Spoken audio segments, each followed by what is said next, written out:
Good morning to all the dear students. Today I am going to explain you all chapter number first of the subject history of class 7th. So let's begin now. The name of the chapter is India in Medieval Period.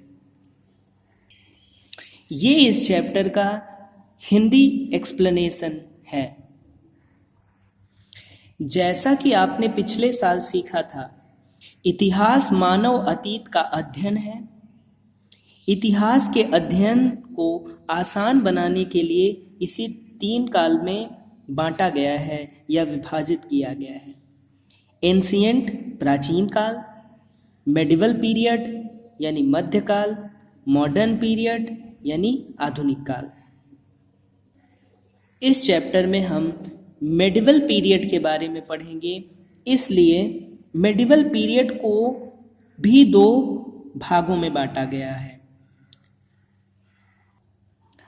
Early medieval period यानी प्रारंभिक मध्यकाल and later medieval period, बाद का मध्यकाल।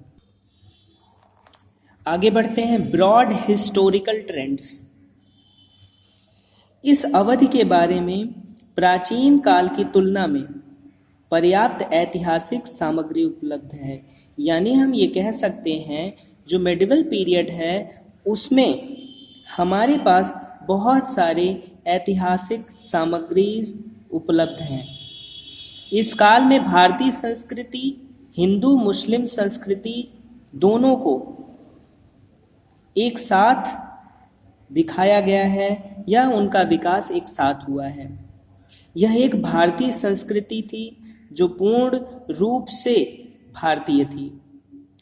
इस काल में मुस्लिम राजवंशों ने, विशेषकर मुगलों ने, देश को कई शताब्दियों तक स्थिरता प्रदान की।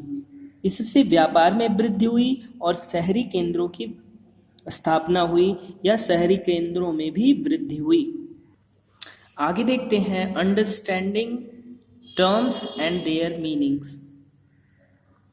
यदि समय समय के साथ सूचनाओं की प्रासंगिकता में परिवर्तन होता है तो इसकी भाषा के अर्थ में भी परिवर्तन होता है। समय के साथ शब्दों में और उनके अर्थों में भी परिवर्तन होता है। जैसे मध्यकालीन फारसी और आधुनिक काल की फारसी में बहुत ही बड़ा अंतर है। यह बदलाव शब्द और व्याकरण में बदलाव नहीं है, बल्कि यह बदलाव पूर्ण रूपेण अर्थ में भी है। हमारे शब्दों के अर्थ बदलते रहते हैं।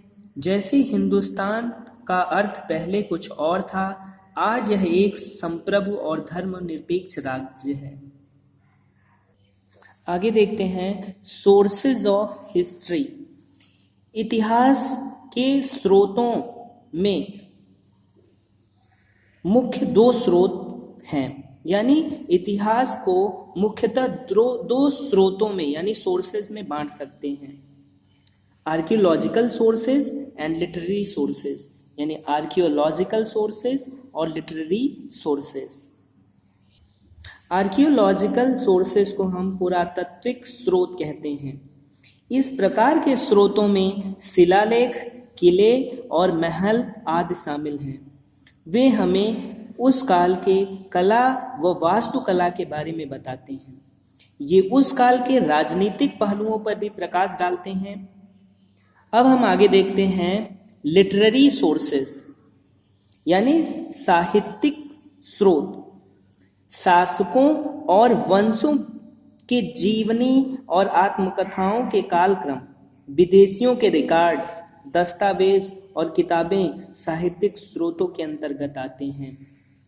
यानी लिटरेरी सोर्सेज में जो विदेशियों द्वारा लिखे गए रिकॉर्ड हैं, उनकी आत्मकथाएं हैं, दस्तावेज हैं, कुछ डॉक्यूमेंट्स हैं, या जो उन्होंने किताबें लिखी हैं, उसके आधार पर हम क्या करते हैं, इतिहास का अध्ययन करते हैं। अब हम देखते हैं ओरिजिनल सोर्सेज, यानी मूल स्रोत। इस काल में अधिकांश जो मूल स्रोत थे अरबी और तुर्की में लिखे गए हैं।